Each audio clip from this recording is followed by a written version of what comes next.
L'aménagement des rues et artères de Libreville se poursuivent et c'est le cas au quartier Glace dans le 4e arrondissement de la commune de Libreville qui se métamorphose. Le constat avec Lardy Gemamba. Avant la route, c'était pas vraiment ça. C'était cassé, il y avait des bosses n'importe comment, il y avait le sable, la poussière aux pieds. Fini les crevasses, les nids de poules et les caniveaux bouchés. Le quartier Glace, situé dans le 4e arrondissement de la commune de Libreville, retrouve progressivement sa beauté d'autrefois. Nous constatons que le CTRI est en train de nous réfectionner la route. Bravo, tu puisses continuer comme ça. On a toujours une route cabossée avec des fosses septiques, des tuyaux qui coulaient, l'eau coulait sur la route. C'est tout ce qu'on a vécu ici. On est vraiment heureux. Nous sommes vraiment trop contents ici. Quand j'arrivais ici, il y a 4 mois de cela, vraiment, la route n'était pas praticable. Les travaux de voirie suivent leur cours. Les engins et travailleurs sont à pied d'œuvre. Le chef de chantier rassure sur le délai d'exécution des travaux. Normalement, quand est livré d'ici juillet, les travaux. Donc les voies sont constituées en béton armé, avec une épaisseur de 15 cm et un ferraillage en acier. Je peux dire que tout se passe bien. Donc il y a quelques difficultés, notamment avec les riverains. Et aussi souvent les conduites qu'on rencontre durant les terrassements qui peuvent aussi retarder les travaux, mais sinon tout se passe bien. Et on met vraiment l'accent sur la livraison des travaux de l'église. Si le quartier Glace connaît son essor vers la félicité, les quartiers comme Montali attendent toujours leur gilet de sauvetage. Dans certains quartiers de Libreville qui connaissent une embellie de leurs voies secondaires, les populations de Bel Air, PK7 et bien d'autres encore qui se disent oubliées souhaitent que des coups de pelle et engins arrivent également chez elles. Guy Vaillant, les Messi, Pierre Claverella.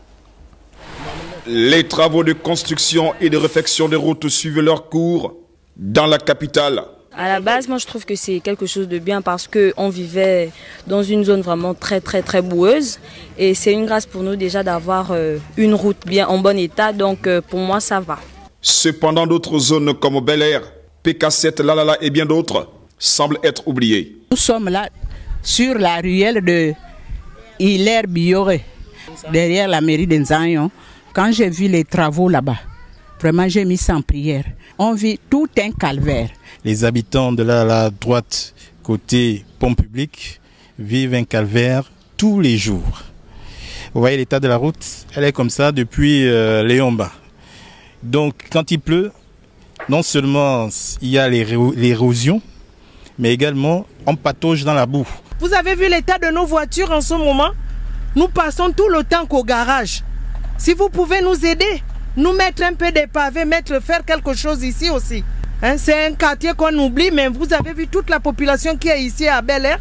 Lorsque nous avons des personnes de bonne foi, ils essaient de faire le minimum qu'il faut pour essayer de transporter certains malades jusqu'au transfort. Et par la suite, on prend un clando. Quand il y a le décès, mais vraiment, il faut qu'on ait des éléments solides pour soulever un corps. Vous-même, vous avez le poids du corps quand il est déjà parti. Ce n'est pas chose facile. Ces populations espèrent que la rigueur et le pragmatisme imprimés par les plus hautes autorités s'étendent jusqu'à leur quartier, en améliorant leur cadre de vie par l'aménagement des voies de circulation en toute saison.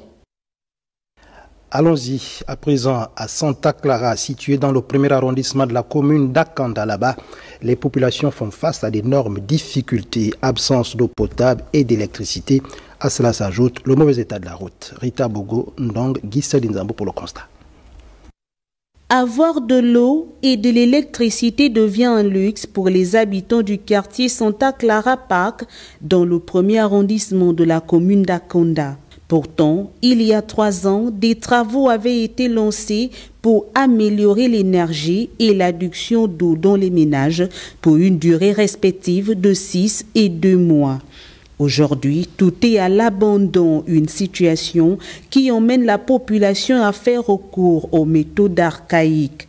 Organisés en collectif, ils ont entrepris certaines démarches. Quand nous arrivons il y a des années, il n'y avait pas encore la route, il n'y avait pas d'électricité et donc on se battait. Aujourd'hui, la SCJC a commencé à installer les poteaux et mettre de l'eau. Sauf que jusqu'à présent, le jus d'électricité a du mal à trouver nos maisons. Le prestataire nous a fait savoir qu'ils ont fait de leur mieux. Et récemment, la pose des compteurs dans les domiciles. Le prestataire nous dit qu'il va le faire. Nous continuons à attendre.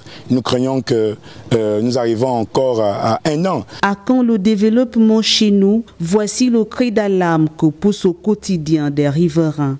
99% du projet est déjà terminé. Il suffit juste d'alimenter effectivement les lignes que le projet arrive jusqu'à terme. Pour accéder à ce quartier, il faudrait avoir un véhicule 4x4 à défaut de taper la Moïse, une expression très souvent utilisée par les Gabonais pour décrire la pénibilité occasionnée par une longue et dure marche. Comme d'autres quartiers, Santa Clara Park souffre également d'insécurité. C'est un quartier qui devient de plus en plus sollicité.